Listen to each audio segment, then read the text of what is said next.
Subscribe करें और bell दबाएं ताकि कोई खबर रह न जाए।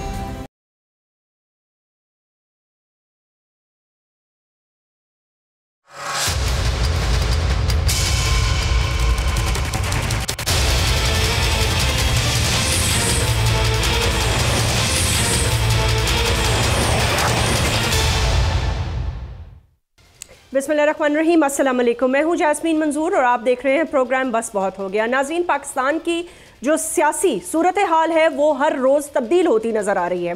आप देख रहे हैं कि पिछले दिनों 9 मई के वाक़यात के बाद एक नई पार्टी भी सामने आई है, तो दूसरी तरफ PDM जो है वो भी इलेक्शंस के हवाले से बड़े फैसले करने के लिए शायद तैयार है। इसी बात का इंतज़ार था कि किसी न किसी तरह बजट पेश हो जाए, वो पेश हो गया। ये अलबत्ता एक बड़ी अनहोनी बात भी है और नाखुशगवार बात भी है कि अब तक IMF के साथ मामला तय हो नहीं पा रहे, जबकि हमने देखा कि फाइनेंस मिनिस्टर इसहाक डार साहब ये भी कह रहे हैं कि कुछ कुव्वतों की कोशिश है, यानी कि उनका मतलब ये कि शायद जो हमारे इर्द गिर्द जियो पॉलिटिक्स जो है, और फिर उन्होंने बातों बातों में इशारों में ये भी कह दिया कि चाइना तो समझ ही गया होगा, वो चाहते हैं कि खुदा ना खास्ता पाकिस्तान डिफॉल्ट हो जाए और फिर IMF से बात की जाए। तो IMF सियासत कर रहा है, क्या ये भी हो रहा है? और उसके साथ साथ दूसरी तरफ कुछ इत्तलात ऐसी भी हैं कि PDM चाहती है कि 1 माह कबल, यानी कि 30 दिन पहले हुकूमत असेंबलीज को तहलील कर दे। ये बात दुरुस्त है या नहीं, इस पर हम गुफ्तगू करेंगे, लेकिन उससे पहले मैं आपको एक बड़ी खबर देना चाहती हूँ। और आज की बड़ी खबर ये है कि नाअहली की जो ताहयात मुद्दत की शिक थी उसे ख़त्म करके असेंबलीज ने सदारती जो ये इख्तियारात थे इसको ख़त्म कर दिया, बिल मंजूर किया। और उन्होंने ये कहा है कि जिस दिन से सज़ा होगी उससे लेकर अगले 5 साल, यानी कि अगर आज इस लम्हा किसी को सज़ा हुई है तो वो 5 साल सज़ा की मुद्दत रहेगी और 5 साल के बाद वो दोबारा कौमी असम्बली के रुकन भी बन सकते हैं, मुल्क के वज़ीर आज़म भी बन सकते हैं, चीफ मिनिस्टर भी बन सकते हैं, या कोई भी और अहम ओहदा रख सकते हैं। तो इससे वाज़े तौर पर नज़र ये आ रहा है कि एक बड़ी पार्टी की बड़ी शख्सियत को तो फ़ायदा होगा ही होगा, और उनके लिए शायद राह भी हमवार की जा रही है कि वो आ सके और उसके बाद वो अपनी पार्टी को भी लीड करेंगे, सियासत को भी लीड करेंगे, और PMLN की सरबराही करते हुए शायद वो वज़ीर आज़म चौथी दफ़ा मुल्क के बनने के लिए कोशिश कर सकते हैं। वो आएंगे या नहीं इस पर तो ज़ाहिर है उनकी पार्टी ज़्यादा वाज़े जवाब दे सकती है, लेकिन उसके साथ साथ जहांगीर तरीन खान साहब जो कि वो भी नाअहली की जद में आए थे, तो उनके ऊपर भी ये लागू हो जाएगा। और उनकी भी अगर 5 साल की मुद्दत पूरी हो गई है 2018 से, देखा जाए तो आने वाले इंतखाबात में जो उन्होंने नई पार्टी बनाई है वो हिस्सा ले सकती है। तारिक फजल चौधरी साहब सीनियर रहनुमा PML, साथ साथ साबिक कौमी असम्बली के रुकन भी हैं। बहुत बहुत शुक्रिया तारिक। अस्सलाम वालेकुम। जी वालेकुम सलाम। तारिक, कैसे हैं आप? खैरियत से?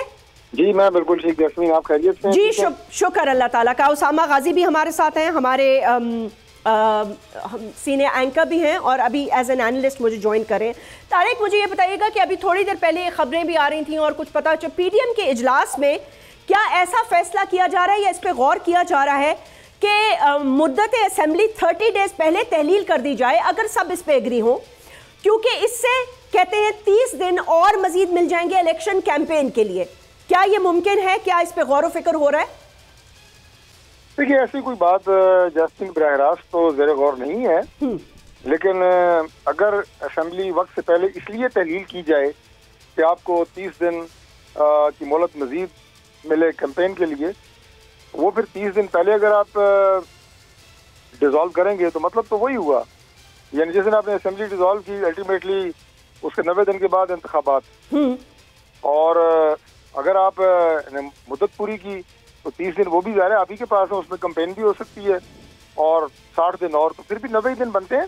ऐसी कोई तजवीज़ जो है वो संजीदगी से ज़ेर गौर नहीं है। मेरा ख्याल है कि सिर्फ तहमगोइयाँ ही हैं जो दाएं बाएं मैं भी सुन रहा हूँ, लेकिन गवर्नमेंट के हल्कों में ऐसी कोई बात कोई संजीदा ऐसी सोच नहीं है। ऐसी कोई सोच नहीं है। अच्छा तारिक, ये बताइएगा कि जाहिर सी बात है, पहले तो चलें ये बता दें कि अभी इलेक्शन कैंपेन आपको लगता है एक तरह से शुरू हो गई है, जलसे शुरू हो गए हैं। पता है PMLN को तो शायद संजीदगी से मौका नहीं मिला, मैं उनकी बात कर रही हूँ जो हुकूमत में है, क्योंकि obviously governance of the day उनको संभालनी है, लेकिन आपकी कैंपेन मरियम नवाज साहिबा चलाती रही हैं, चला भी रही हैं, कोशिश भी कर रही हैं पूरी तरीके से, लेकिन एक कमी है आप लोगों की पार्टी में नवाज शरीफ साहब की वापसी के हवाले से अब बताइएगा, क्योंकि कहा यह जा रहा है कि कल जो ये पास हुआ है बिल, इससे सिर्फ उनको और शायद जहांगीर तरीन साहब को फायदा होगा और आने वाले इंतखाबात के लिए यही दोनों जो हैं इन्हीं के लिए राह हमवार करने के लिए ये बिल मंजूर किया गया है 5 साल की पाबंदी का।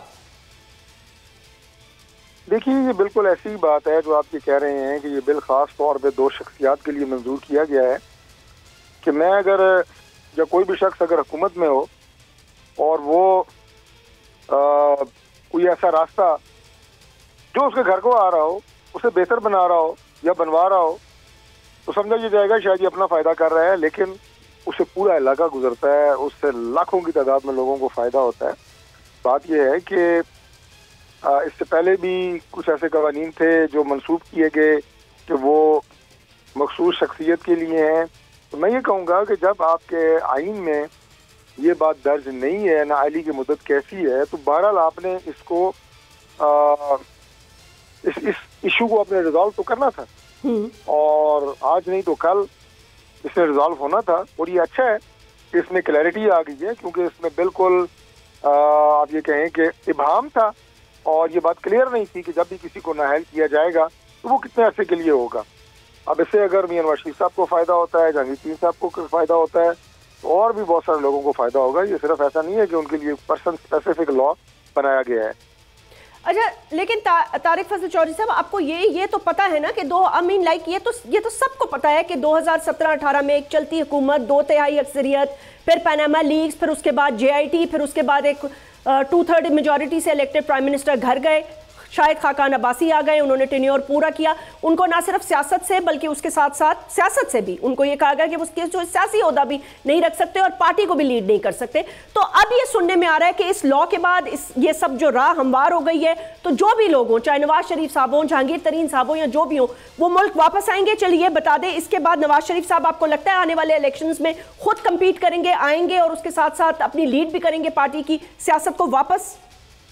बहुत पहले से हम कह रहे हैं और आज भी मैं ये कह रहा हूँ कि मियां नवाज शरीफ साहब अगले इलेक्शन से बहुत पहले पाकिस्तान में होंगे। हमारे ये बयानात तसलसल से आपको माजी में मिलेंगे कि वो इंशाल्लाह इलेक्शन कैंपेन को लीड भी करेंगे और बिल्कुल ऐन मुमकिन है कि वो 4थी दफ़ा मुल्क के वज़ीर-ए-आज़म मुंतखब हों। आगे भी 3 दफ़ा मुल्क का वज़ीर-ए-आज़म रहने का एजाज़ जो है वो मियां नवाज शरीफ साहब को ही हासिल है। लेकिन तारिक, अब वो हालात नहीं है ना। आप ये देखें कि वोट बैंक जो है वो बड़ी बुरी तरह से डिस्टर्ब है।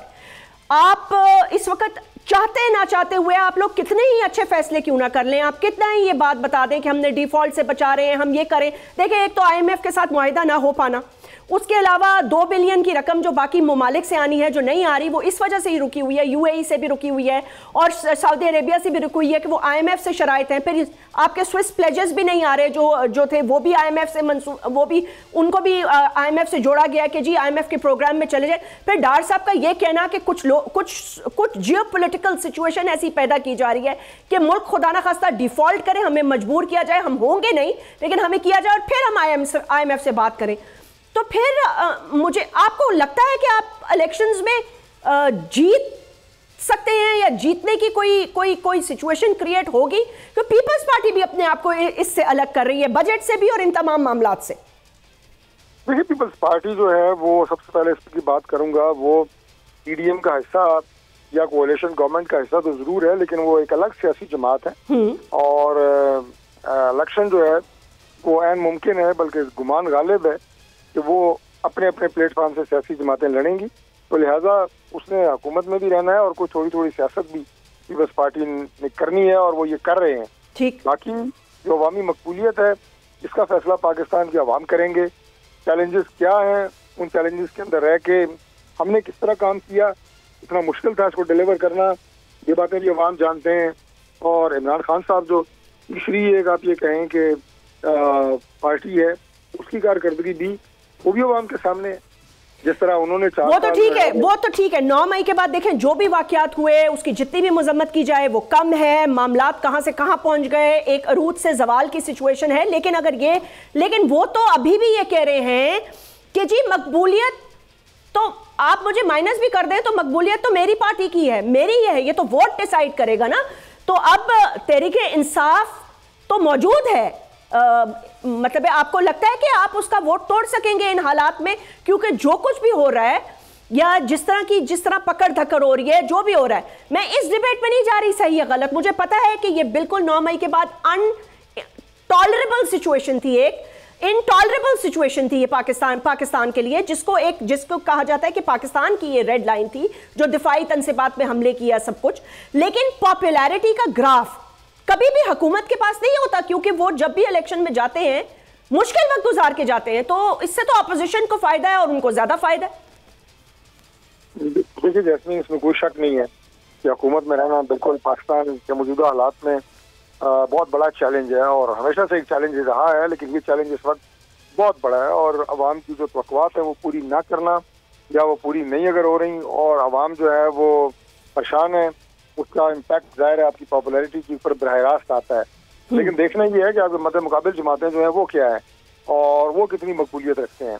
इमरान खान साहब का 9 मई के बाद के जो वाक़यात का आपने जिक्र किया, वो पूरी कौम जान चुकी है कि उनकी जमात का एजेंडा क्या है, करना क्या चाहते हैं। 4 साल में सिवाय गालियां देने के और सिवाय दूसरों पे बातें जुमले कसने के, उनकी कारकर्दगी भी जो है वो सामने है आवाम के। मैं समझता हूँ कि इस वक्त सबसे बेहतरीन डिलीवर करने वाली टीम मुस्लिम लीग नून के साथ है। मुस्लिम लीग नून की जो क़यादत है, मियां नवाज शरीफ साहब हों, शहबाज साहब हों, उनकी क्रेडिट में पाकिस्तान के तमाम बड़े मंसूबे, पाकिस्तान का तमाम इंफ्रास्ट्रक्चर डेवलपमेंट वो हमारे क्रेडिट में है। और इंशाअल्लाह ताला मुझे पूरी उम्मीद है कि इलेक्शन होता है तो उसमें हम जीतेंगे अल्लाह के फजल। तारिक फजल चौधरी साहब से बात कर रहे थे, सीनियर रहनुमा PMLN के और साबिक रुकन कौमी असम्बली। शुक्रिया। कमरा जमान कायरा साहब एडवाइज़र हैं वज़ीर आज़म पाकिस्तान के कश्मीर अफेयर्स पे, गिलगित बल्तिस्तान में, और पाकिस्तान के नामवर सियासतदानों में भी शामिल हैं। पीपल्स पार्टी का एक अहम रुकन भी हैं और उसके साथ साथ इंफॉर्मेशन मिनिस्टर भी रह चुके हैं। बहुत बहुत शुक्रिया कायरा साहब। अस्सलाम वालेकुम। कायरा साहब, आपको आवाज़ आ रही है?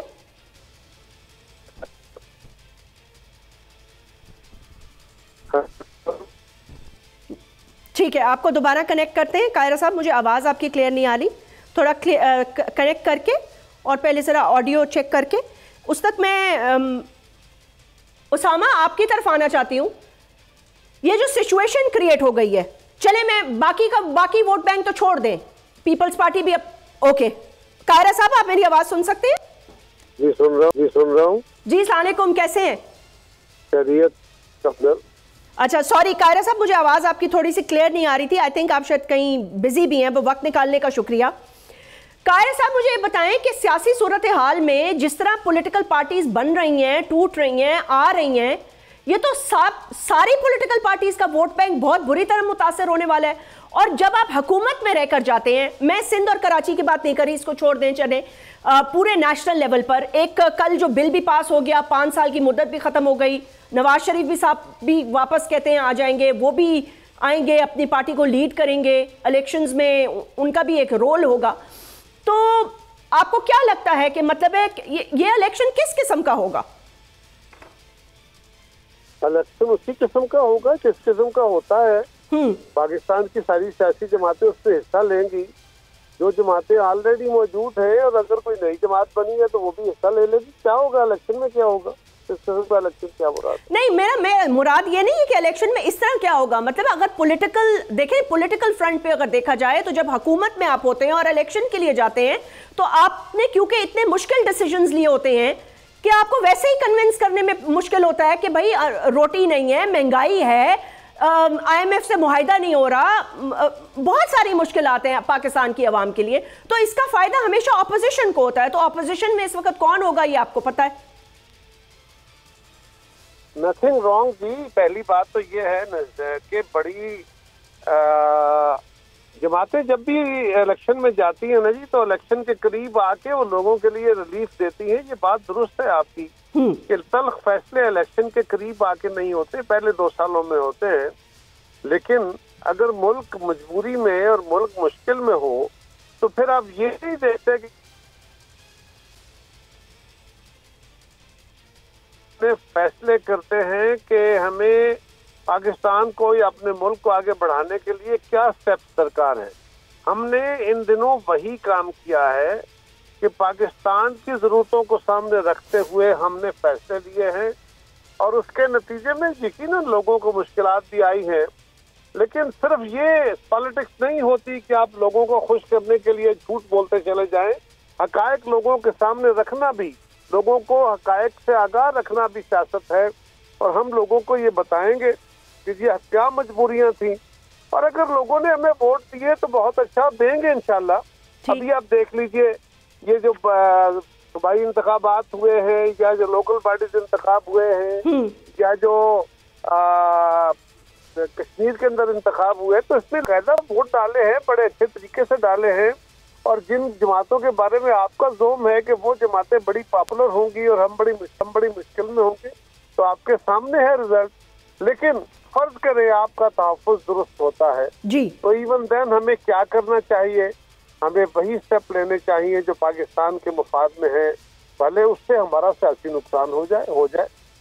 कायरा साहब, अब इलेक्शंस वक्त पे होंगे? पीपल्स पार्टी तो पूरी तरह तैयार है। अभी आपने जलसा भी किया, बिलावल भुट्टो जरदारी साहब ने कहा कि जी हिम्मत करे पीडीएम, इलेक्शंस वक्त पे करा दे, पीपल्स पार्टी तैयार है। आपको लगता है सिर्फ आप तैयार हैं या बाकी आपके जो सियासी जमातें हैं आपके कोलिशन गवर्नमेंट में वो भी तैयार हैं, या वहां पे कुछ रेजिस्टेंस है, वो वेट करना चाहते हैं कि शायद ये जो बिल पास हुआ है फिर नवाज शरीफ आ जाएं, वो पार्टी की क़यादत करें, लीड करें? नवाज शरीफ साहब को आने में तो कोई अमर माने नहीं है। ये जो बिल पास हुआ है, ये ना पास हो तो भी नवाज शरीफ साहब आ सकते हैं। अगर उनकी सेहत इजाजत देती है, उनकी जमात फैसला करती है, वो वापस आना चाहें तो आ जाएं, और उनको आना चाहिए।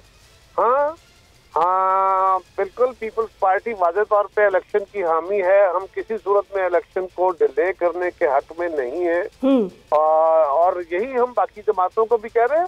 किसी की तरफ से भी इस पे रेजिस्टेंस नहीं है, लेकिन क्योंकि कुछ सवाल उठाए जा रहे थे, मीडिया में भी इस पे बहुत बहस थी कि जी बड़ी खबरें हैं, बड़ी लोगों में चेम गोइयां हैं इलेक्शन डिले होने की, तो इस हवाले से बातें की गई है कि जी नहीं, हमने पहले भी पीपल्स पार्टी ने अपना मौक़िफ़ बड़ा स्ट्रांगली लिया हुआ था, और अभी पीपल्स पार्टी ने अपना मौक़िफ़ बड़ा स्ट्रांगली लिया है कि हम इलेक्शन को डिले करने के हक में ना थे ना हैं।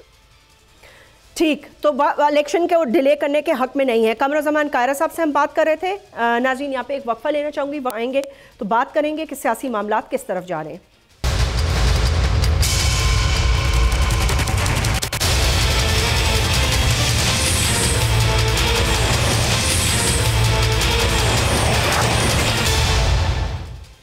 वेलकम बैक नाज़रीन। इस सेगमेंट में हमें ज्वाइन किया है फिरदौस आशिक अवान साहिबा ने। बहुत अरसे बाद आज उनसे बातचीत होगी।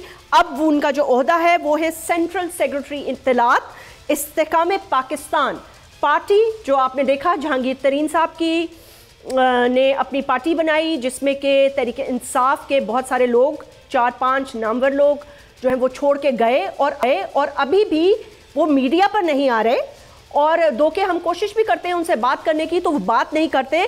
शायद कुछ कंफ्यूजन है, या ये शायद समझ नहीं पा रहे कि आएंगे तो क्या कहेंगे। लेकिन क्योंकि फिरदौस आशिक अवान साहिबा बहुत अरसे से हल्के में सियासत कर रही थी, और शायद उन्होंने सही वक्त पर तहरीके इंसाफ से अपना रास्ता जुदा किया, तो अब अगर वो तहरीके इस्तेहकाम पाकिस्तान पार्टी से के प्लेटफॉर्म से आई हैं दोबारा, तो यकीनन उनसे पूछेंगे कि इस पार्टी का फ्यूचर क्या होगा। फिरदौस आशिक अवान साहिबा, बहुत बहुत शुक्रिया, अस्सलाम वालेकुम and welcome to the show.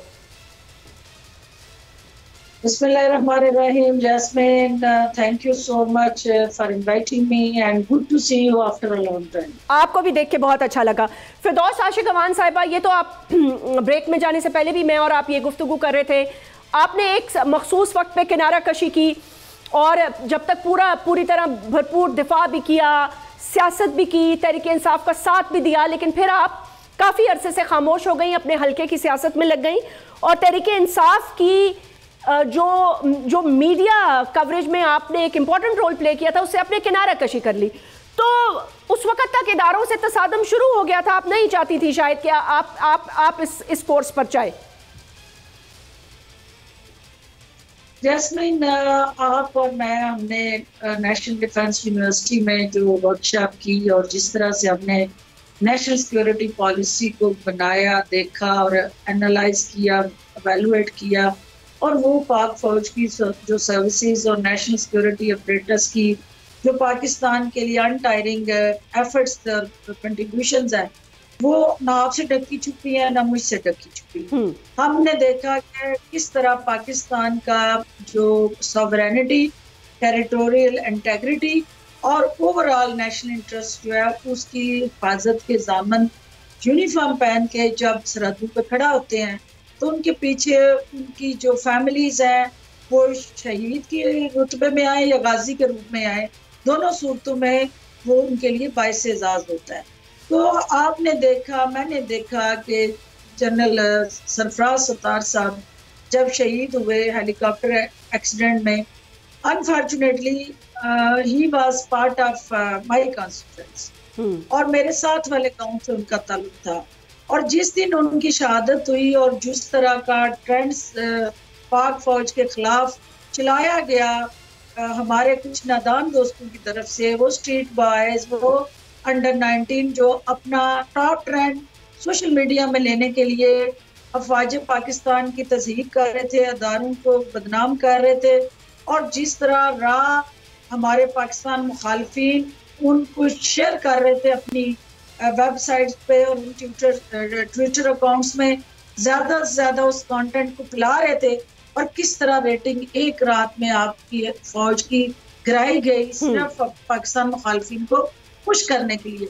ये वो लम्हा था कि जिस वक्त जो है वो मैं गई फातिहा के लिए जनरल सरफराज सत्तार के घर, और उनके जो भाई और उनकी फैमिली थी, उन्होंने मुझे मेरा गिरेबान पकड़ के सवाल किया कि हमारी इस पाक सरजमीन पे लहू बिखरा है और ये जमीन जो है सींची गई है हमारे खून से, मेरे भाई के खून से, मेरे बेटे के खून से, मेरे वालिद के खून से।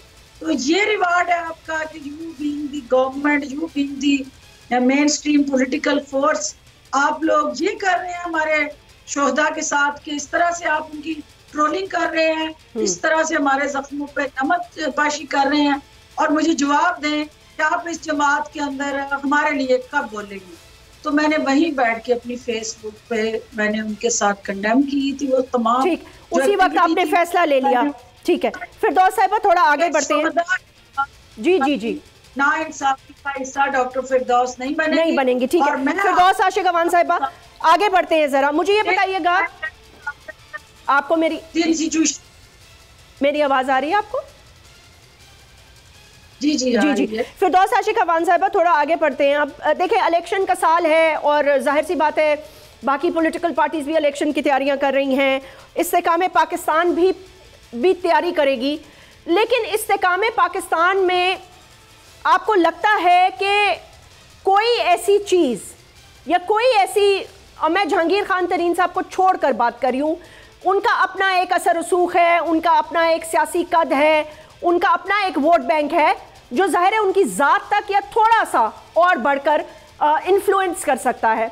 आपका अपना एक सियासी अपने हलके में एक आपका अपना सियासी कद है जो आपको जीतने के लिए जिसे मैं कहूँगी राह हमवार कर सकता है। लेकिन बाकी जो लोग आपकी पार्टी में आए हैं जिन्होंने इस वक्त में तहरीक इंसाफ के चेयरपर्सन को छोड़ा जिस वक्त उनको ज़रूरत थी, उन पर लोग बहुत ज़्यादा शदीद तनकीद कर रहे हैं।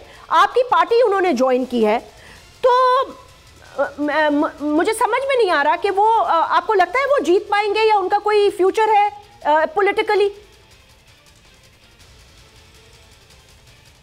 देखिए, इसमें बड़ा इंपॉर्टेंट क्वेश्चन है। इसके दो आपने पार्ट्स जो है हमको फोकस किया है। एक तो ये है कि जिन हालात में ये जमात बनी है उसमें जो आपकी ग्राउंड रियलिटीज हैं या पॉपुलैरिटी का जो एक स्कोप और रिस्पांस है वो शायद फिलहाल जो है उस तरह से फेवरेबल नहीं है। और आप ये कहना चाह रही हैं, उसका जवाब ये है कि लीडर्स होते हैं जो लीड करते हैं और वर्कर्स जो होते हैं जो फॉलो करते हैं। जब लीडरशिप जो है वो बिल में घुस जाए और वो फ्रंट लाइन पे आके अपने बयानिए का दिफा ना करे और वो सीना तान के अपने उन एक्ट्स और एक्शंस को डिफेंड भी ना करे, बल्कि जिसको वो फॉलो कर रहे हो वो उनको डिसोसिएट कर दे, डिसोन कर दे और ये कह दे कि ये 9 मई को जिन्होंने हमला किया मुझे नहीं पता ये कौन लोग थे और ये मेरा इन कारकुन से ताल्लुक कोई नहीं है। तो फिर वहाँ पे आपको पता है कि जिस तरह की फजा जन्म लेती है कि वो लोग डिसहार्ट होके, वो खामोश होके घरों में बैठ जाते हैं और अपने आप को उस तरह से वाइब्रेंट तरीके से पॉलिटिकल एक्टिविटी में एंगेज नहीं करते। अभी आपको वो जो गैसी गुब्बारे की तरह उड़ती जगह जगह TPTI की टीम वो कहीं अगर नजर आ रही है तो मुझे बताएं। और जिस तरह political parties grass root level से जब निकल के ग्रो करके ऊपर आती हैं और तनावर दरख्त बनती हैं तो उनकी अगर कोई शाखें काट भी देता है तो रूट्स नीचे से फिर फूट पड़ती हैं, क्योंकि जो ऊपर से। लेकिन फिरदौस आशिक अमान साहिबा, जो मेरा बुनियादी सवाल है वो ये है कि इस्तेकाम पाकिस्तान का वोट बैंक कौन होगा? क्या तहरीके इंसाफ के लोग उनको वोट डालेंगे? आपको लगता है पीपल्स पार्टी और PMLN तो नहीं डालेगी ना? तो आपकी इस वक्त बेसिकली जो आप जिस वोट बैंक को टारगेट करेंगे वो वोट बैंक होगा उस यूथ का, उस फॉलोअर का जो तहरीके इंसाफ का मानने वाला या फॉलो करने वाला है। तो क्या आप उसमें डेंट डाल सकेंगी? मैं ये पूछना चाह रही हूँ कि कौन सा टारगेटेड वोट बैंक होगा आपका? जैस्मीन, पहली बात तो ये है कि जो जिस दिन ये जमात लॉन्च हुई, जो दूसरा पार्ट था आपका कि इसके अंदर जो है वो शायद उस तरह से फाल लोग पॉलिटिकली आपको दिखाई नहीं दिए। उसका जवाब ये है कि कोई भी जमात जो है वो पहले दिन जब लॉन्च होती है तो 100 से ज्यादा electable ticket holders MPMNA show up नहीं करती है। ठीक है, तो ये वाहिद इस्तेकाम पार्टी है जिसने लॉन्चिंग वाले दिन, हमने ये कहा नहीं कि वो फलां भी हमारे साथ है फलां भी है, हमने उनको फिजिकली शो किया। वो हर वो शख्स अपने हल्के में पजीराई रखता है, उसकी अपनी फॉलोइंग है, अपनी हैसियत है, एक सियासी मुकाम है, और जब वो बाहर निकलेगा तो उसकी फेस वैल्यू पे उसको वोट मिलेगा। दूसरी बात आप जो कह रही हैं कि हमारा सिर्फ टारगेट PTI के अंदर डेंट डालना, बिल्कुल ये आपका गलत नैरेटिव है। हम एक इंडिपेंडेंट फोर्स और एक ऐसी जमात है जो पाकिस्तान के कौमी मफादात का तहफ़्फ़ुज़ करने निकले हैं। अवाम जो है हमारी सपोर्ट है, और अल्टीमेटली आप देखेंगे कि सारी जमातों की जो पॉलिटिकल स्पेस है उसमें से हम अपना हिस्सा लेंगे और कॉन्स्टिट्यूएंसी टू कॉन्स्टिट्यूएंसी हम अपना लैंडस्केप सेट करेंगे। और हमारी स्पेस जो है, अगर हमने जब ये इलेक्शन शेड्यूल अनाउंस होता है, अभी तो हम अपने स्ट्रक्चराइजेशन कर रहे हैं, तंजीम साजी कर रहे हैं, नॉमिनेशंस कर रहे हैं, हम रीजनल और डिस्ट्रिक्ट लेवल पे अपनी कमेटियां बनाने जा रहे हैं, और फिर हमारे कैंडिडेट्स जब फाइनल होते हैं उस कॉन्स्टिट्यूएंसी में हम देखेंगे कि किससे पॉलिटिकल स्पेस लेनी है, किसको पॉलिटिकल स्पेस देनी है, एंड हमारा एक होगा कि हमने वो सीट कैसे जीतनी है। तो ये बात कहना कि सिर्फ PTI की सपोर्ट हमारा टारगेट है, नॉट एट ऑल। ठीक, हम हर सूबे के अंदर, पूरे वफाक के अंदर एक वफाकी जमात की हैसियत से जो रियासत और सियासत का रिश्ता है उसको हम इकट्ठा करने जा रहे हैं। ये नहीं हो सकता कि जो रियासत माँ के जैसी है हम अपने माँ की बेतुकीरी और तौहीन जो है अपने सियासी मफादात के लिए करें। अच्छा, ये बताइएगा पाकिस्तान के लिए होगी? जी बिल्कुल, मैं समझ गई हूँ। ये बताइएगा कि नाअहली की मुद्दत 5 साल करने, इलेक्शन की तारीख देने और सदारती इख्तियारात खत्म करें का जो बिल मंजूर हुआ है, इससे जहांगीर तरीन साहब के लिए एक वाज़े रास्ता बनता है, उनकी नाअहली भी खत्म होगी ज़ाहिर है इसके हद में, अगर ये फर्दर चैलेंज ना हुआ या सुप्रीम कोर्ट में कोई इस पे कोई एक्शन ना हो जाए तो। हाइंडसाइट से मैं बात कर रही हूँ, तो आप क्या देखती हैं, will he run for the future prime minister? देखिए, ये तो आने वाले हालात और आने वाली सूरत हाल के मुताबिक ही डिसीजन होंगे, और डेफिनेटली कॉन्स्टिट्यूशनल जो रोड मैप है उसी को फॉलो किया जाएगा।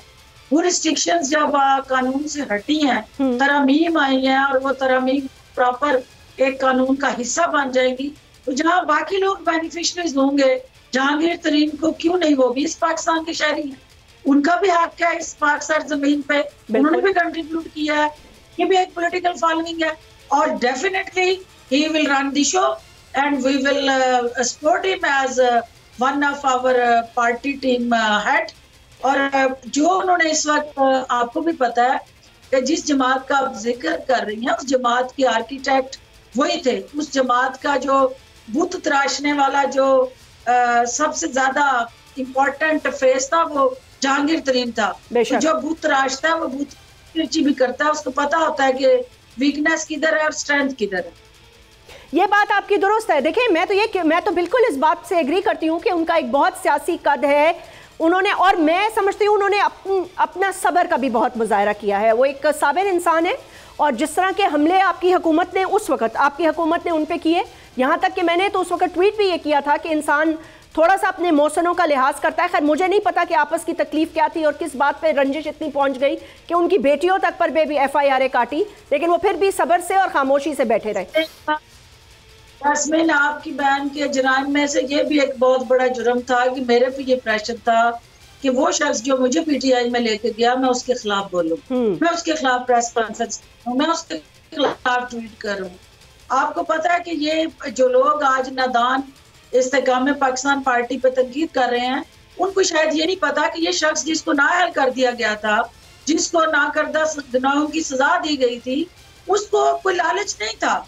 वो उसको पता था कि ना मैं MNA बन सकता हूँ, ना मैं इस हुकूमत के अंदर कोता ले सकता हूँ, ना मैं किसी जगह पे चीफ मिनिस्टर का कैंडिडेट हो सकता हूँ, क्योंकि कोर्ट ने मेरे पे रिस्ट्रिक्शन लगाई है। लेकिन इस पाकिस्तान की खातर, एक नेशनल काज की खातर उन्होंने अपनी जात की कुर्बानी दी थी, और जो जात को कुर्बान करने वाला होता है वो अपनी काज को हमेशा सुप्रीम रखता है। तो जहांगीर तरीन आज भी वो अपनी काज को लेके आगे चला है। उसकी काज क्या है कि पाकिस्तान में जो बढ़ती पोलराइजेशन है, जो पाकिस्तान के अंदर मुआशियत में इस्तेकाम है, सियासियत में इस्तेकाम है, अनरेस्ट अनसर्टिनिटी है, इस पाकिस्तान को इस वक्त जो है वो जख्मों की नहीं मरहम की जरूरत है, और वो मरहम जो है वो इस्तेकाम पाकिस्तान पार्टी लेके आई है।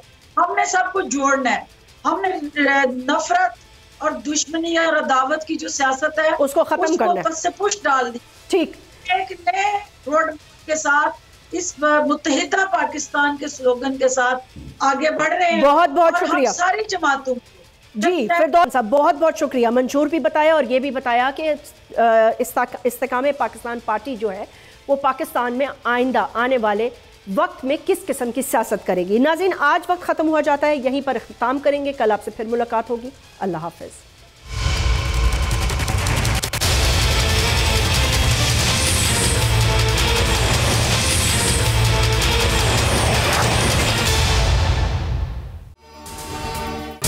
अगर ये वीडियो आपको पसंद आई है तो इस चैनल को सब्सक्राइब करें और बेल आइकन को क्लिक करें। तेज हवाएं, समुद्री तूफान के खतरात, लेकिन इन सभी मुश्किलात से निपटते बोल निभा रहा है अपने सहाफती फराइज।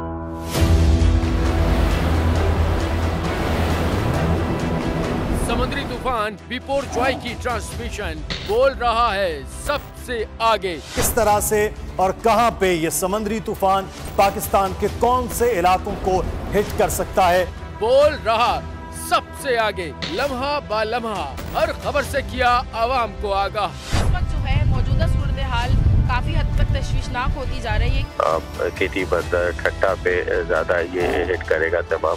57% आवाम ने देखा बोल की स्क्रीन पर, क्योंकि बोल है सबसे पहले सबसे आगे। सब्सक्राइब करें और बेल दबाएं ताकि कोई खबर रह न जाए।